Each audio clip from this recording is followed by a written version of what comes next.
Hi friends नमस्कार मो शुभ संध्या आपण मानक स्वागत करुच्ची माँ हांडीशाला को। फ्रेंड्स आमे आज चिंगुड़ी एक नुआ आइटम बनैबा चिंगुड़ी सिंगेड़ा।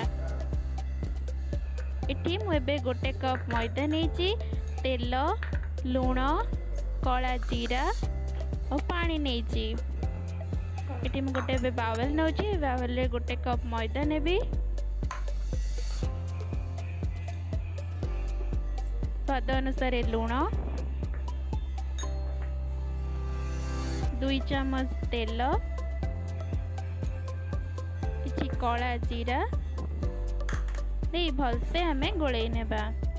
गोले हो सारी धीरे धीरे पानी देबा और भलसे चकड़ी नेबा। एबे मोर चकटाटी प्रस्तुत हो सारी। एबे हमें मसला बनेबा। मसला पे चिंगुड़ी नहीं चाउमीन को सिझे रखी चिकेन मसला और गरम मसला जीरा कंचा लंका और लंका गुंड। एबे हमें कड़ाई बसेबा। कड़ाई गरम होईची 2 चम्मच तेल नेबा एथिरे कंचा लंका जीरा देबा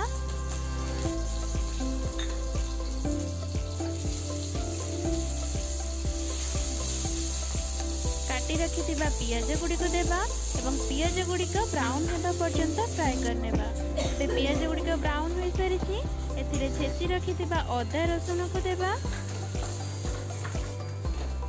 अदा रसुन टी फ्राई हो सारी एथिरे सिझाई रखिथिबा चाउमीन गुडी को देबा। छोट छोट करी काटी नैथिबा चिंगुड़ी गुडी को देबा। लंका गुंड देबा लुण और रखिथिबा चिकेन मसला और गरम मसला को देबा। 2 मिनिट पर्यंत ताको फ्राई हेबा को छाड़ी देबा।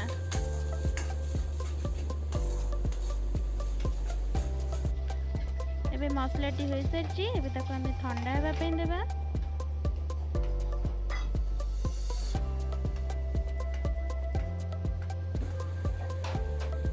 मु एबे से चकटा एथुरे गोटे गुळा आनी गोल शेप रो गोटे काटी नेबा और से गोल शेप रो बेली सारिया परे तार मझीरु 2 खंड करी काटी नेउची।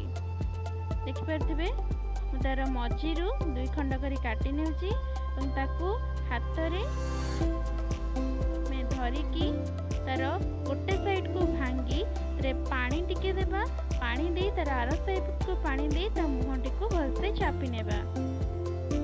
देख परथिबे मु केनता मुहटी को भलसे चापी नेउची।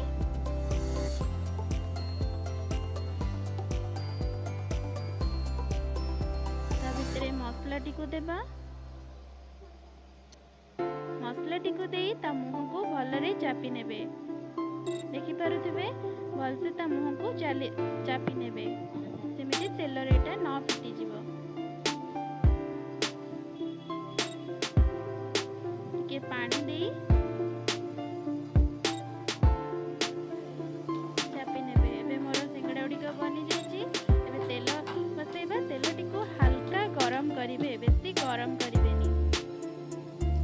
सिंगड़ा गुडी को तेल रे देबा।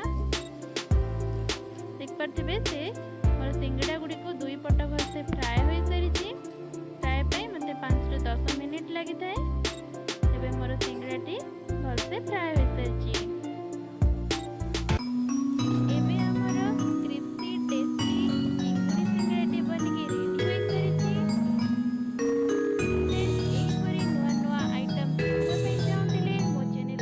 लाइक करंतु सब्सक्राइब करंतु और शेयर करंतु।